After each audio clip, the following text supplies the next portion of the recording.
Begin. My name is Trudy Levine. Actually, my real name is Edeltraud Franziska Hedwig Börner Levine.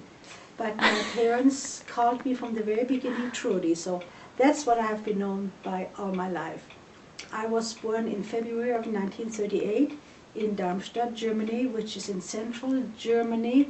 Most people will recognize this as being close to Frankfurt, or you may call it Frankfurt. What do you remember about World War II? I was very young at the time, only about 4 years old, and so my recollections are not too bright, just what a child will remember. I know that my hometown was bombed.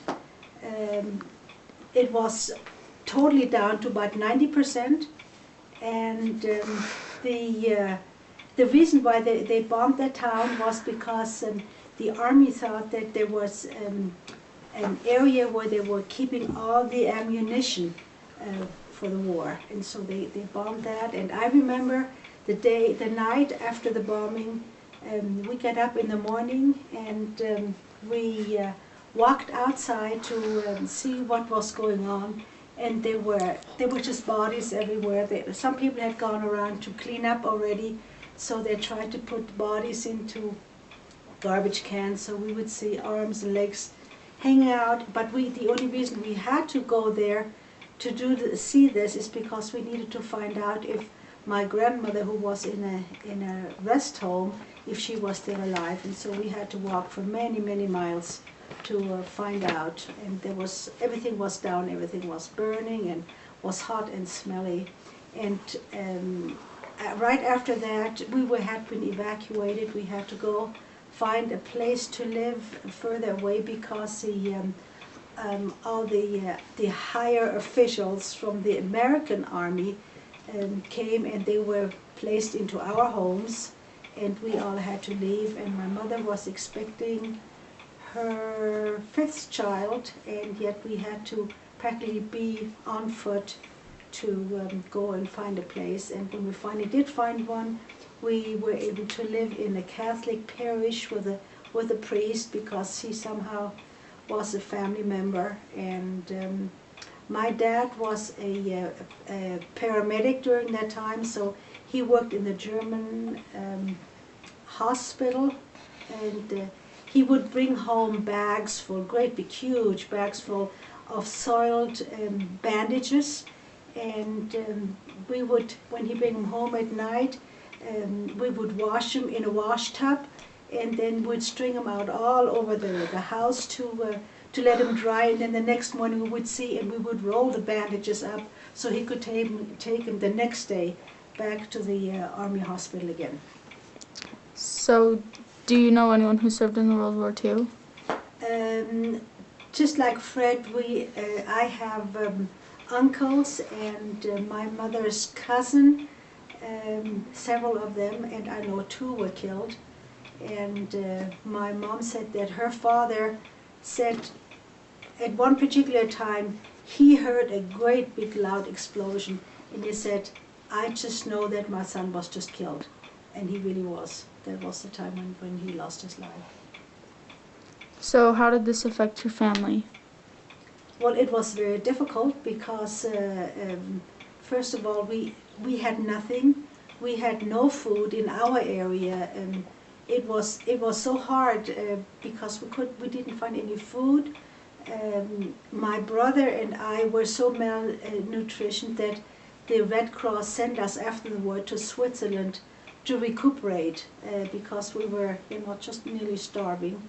And I know my mom would always, you would get a ration card per person, and there would be maybe 1/4 of a pound of butter, or half a loaf of bread, or just something like that. And you would have to go shopping, and wherever there would be a line forming, people would stand in line. They had no idea what they would stand there for. They were just hoping there would be some food when they get to the front of the line.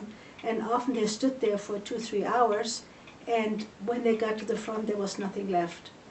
And so I remember one time, I don't remember that, my mom told me that, She said because I was so frail, and she would save the butter, the little bit of butter that they would get for each person, and we had no refrigerator, so they put it between a double window, and so it would stay cool. And if once she had enough, she would make kind of oatmeal for me and put that butter in, so I would get some nourishment. And as soon as I ate it, I vomited it all out because my body wasn't used to having that kind of a rich food in my body. And so she felt so bad that she took it away from the rest of the family to do me some good, and it wouldn't do me any good at all. So what sacrifices were people making at this time? Well, most of the time, most people gave up their homes.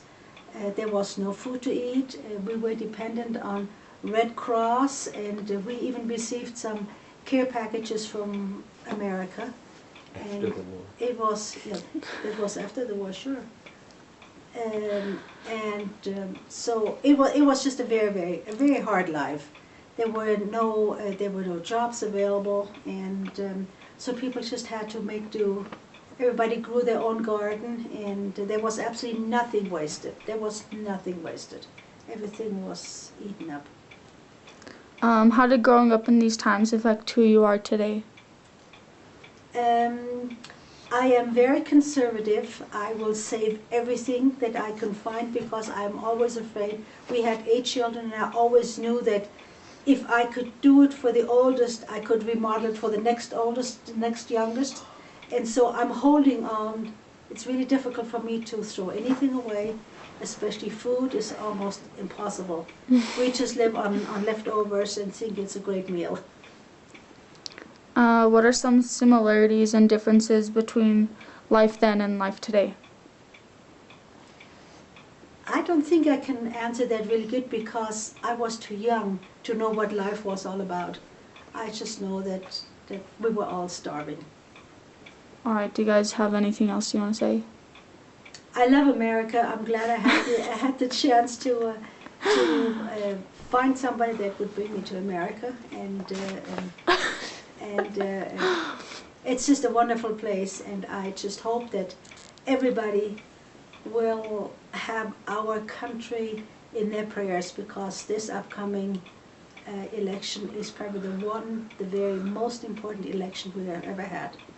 So we need to be able to get God back in the country, because everything on the if you go to the White House, everything is engraved. Is Moses there with the 10 Commandments inside? Everybody talks about the Constitution and how it was built upon God, and we need to have God back in this country. What about you, Opa? Well, something came into my mind about school, and I got to the elementary school in 1943, and every time there was an airplane flying over our city, which there was a lot, the airplanes came from England, and we were right in the crossroads to go to Berlin or to Frankfurt to bomb Omi's hometown.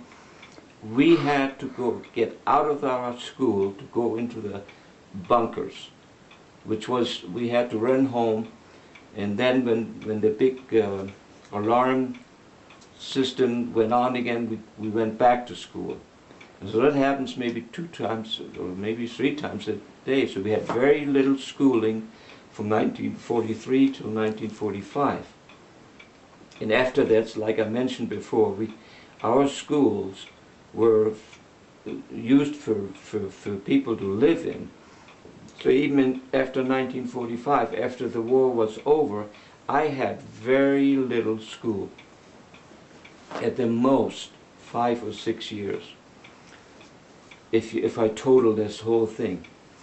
And then, of course, in 1952, I learned a trade, and that was the only job that was available, and I had to learn how to be a skilled person in the glass business.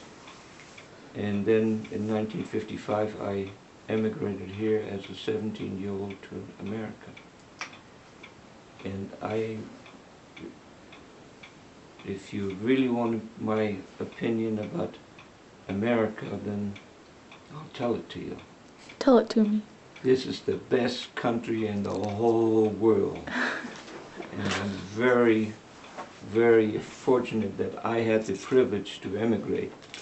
And I emigrated legally. How did you immigrate here? How? Like when? When? I came in 1955. Didn't you come? Explain how you came over here. Like, yeah, what ship? Why? What ship? Yeah. Oh, yes, I came on the ship that called the Italia, and I landed in New York, in Ellis Island. Yeah? Mhm. Okay. And my, I have something I want to say. Okay, Omi, you go.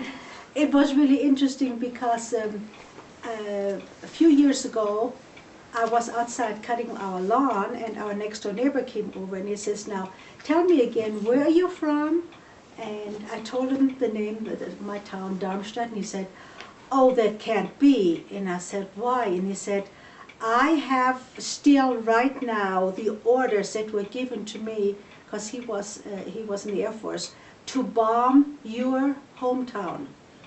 And so can you imagine, I came from Germany, moved to America. I could have moved anywhere in the United States, but we moved to Utah, moved into a little town called Pleasant Grove, next door to the man that absolutely bombed my hometown during the war.